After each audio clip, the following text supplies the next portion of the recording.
여러분 안녕하십니까? 주의 은혜가 여러분의 삶 가운데 가득하길 바랍니다. 오늘은 금요일 교과 더 깊은 연구를 위한 내용을 함께 살펴보겠습니다. 함께 기도하겠습니다.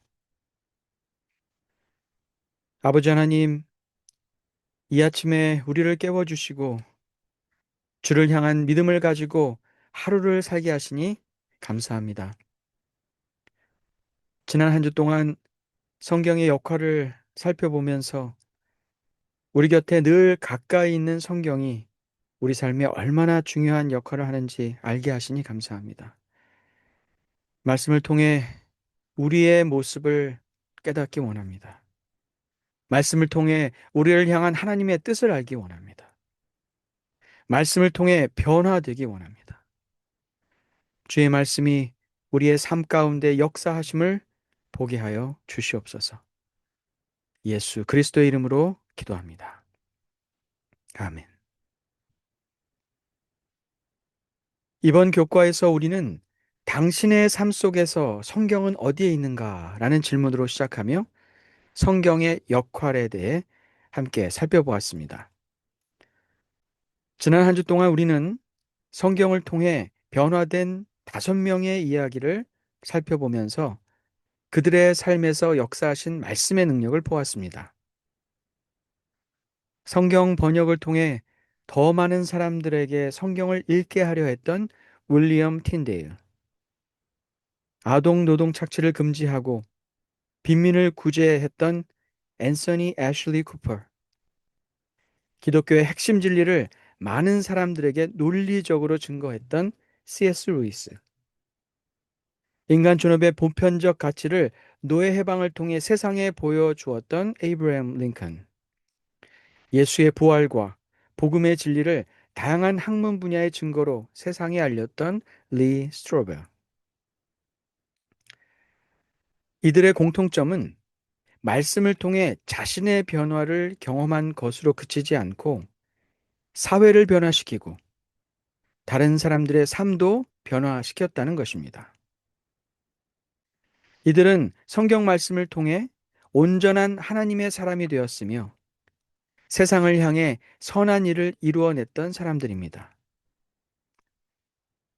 이들은 디모데후서 3장 15절로 17절에서 말씀하고 있는 성경의 역할이 무엇인지 잘 보여준 실제적 사례가 되었습니다.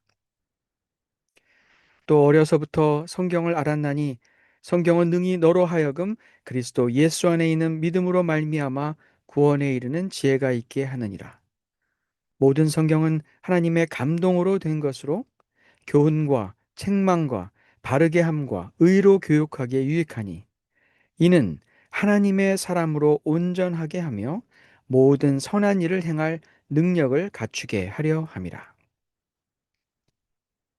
이들을 변화시키고 능력을 갖추게 했던 그 동일한 성경이 우리 손에 있습니다. 우리의 삶을 향하신 하나님의 목적도 분명히 있습니다. 여러분의 현재 상황과 환경이 어떠하든지 간에 여러분을 향하신 하나님의 뜻과 목적을 기대하며 성경을 읽을 때마다 여러분 모두 주 안에서 아름다운 꿈을 가질 수 있기를 바랍니다. 우리는 히브리서 4장 12절에서 성경의 또 다른 역할에 대해 살펴보았습니다. 하나님의 말씀은 살아있고 활력이 있어 좌우의 날선 어떤 검보다도 예리하여 혼과 영과 및 관절과 골수를 찔러 쪼개기까지 하며 또 마음의 생각과 뜻을 판단하나니.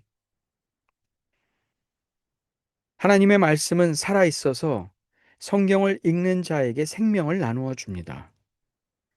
말씀으로 창조를 이루어내신 하나님은 성경 말씀을 읽는 자에게 새로운 삶을 경험하게 하십니다. 우리는 말씀을 통해 전에는 경험해 보지 못한 새로운 삶을 살아갈 수 있습니다. 하나님의 말씀은 활력이 있어서 죄인들을 회개하게 하는 힘이 있습니다. 죄인들을 하나님의 백성으로 변화시키는 능력이 성경 가운데 있습니다. 우리는 말씀을 통해 우리의 죄를 깨닫고 회개할 수 있는 힘을 얻을 수 있습니다. 하나님의 말씀은 예리하여 사람의 생각과 마음 깊은 곳에 감추어져 있는 것들을 꿰뚫어 알게 합니다. 스스로는 결코 알 수 없었던 우리 내면 깊은 곳의 영적 상태와 본성에 아름답지 못한 것까지 우리 앞에 펼쳐 놓아 알게 합니다. 성경을 통해 우리에게 왜 예수 그리스도가 필요한지 우리는 알게 됩니다. 우리 교과책은 하나님의 말씀이 하나님의 마음의 표현임을 강조하며 이렇게 이야기합니다. 하나님의 말씀은 당신의 마음과 우리를 향한 뜻을 담고 있다. 하나님의 마음에서 우러나온 바로 그 말씀이 성경에 담겨 우리에게 주어졌다는 사실은 경이롭다. 하나님의 말씀이 역사를 통해 보여준 능력을 보는 것은 참으로 놀라운 일이다. 저는 고등학교 다닐 때 예수님을 개인의 구주로 믿고 받아들였습니다. 그때 제가 받은 감격과 은혜가 정말 크고 놀라웠습니다. 성경 말씀을 읽을 때마다 눈물이 계속 흘러서 읽기가 어려울 정도였습니다. 지금 와서 그때를 돌이켜보면 당시 제가 읽었던 성경의 매 절이 모두 하나님께서 제게 직접 하시는 말씀처럼 들렸습니다.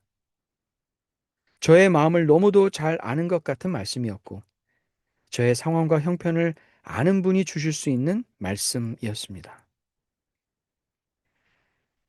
세월이 흘러 지금도 같은 성경 말씀을 읽습니다. 그러나 30여 년 전에 읽었을 때의 감동의 눈물은 잘 흐르지 않습니다. 그렇다고 제가 30여 년 전에 가졌던 그 감동이 거짓된 것이었다라고 생각하지 않습니다. 또한 현재 하나님과 나의 관계가 잘못되었다고 생각하지도 않습니다. 다만 언제부터인가 말씀을 읽을 때 하나님이 내 마음을 향해 직접 주신 말씀이라고 생각하기보다는 이해되지 않는 부분에 대한 학문적 이해를 찾으려 애쓰고 이미 알고 있는 말씀을 누군가에게 잘 전달할 방법을 찾는데 더 집중하는 내 자신을 발견하게 됩니다. 말씀을 더 잘 이해하기 위해 깊이 연구하는 것은 분명히 필요하지만 말씀에 담겨진 하나님의 마음을 경험하는 시간도 꼭 필요합니다. 하나님이 당신의 마음을 말씀에 담아 우리에게 들려주기 원하십니다. 오늘 이 아침에 여러분이 말씀을 펴실 때 크고 비밀한 것을 가르치는 선생님으로 하나님을 만나기보다는 여러분의 상처난 마음을 만지시고 위로하시는 아버지 혹은 친구로 하나님을 만나보시면 어떨까요? 말씀 속에서 하나님을 다시 새롭게 만나 기뻐하며 감격하는 여러분의 모습을 기대해 봅니다.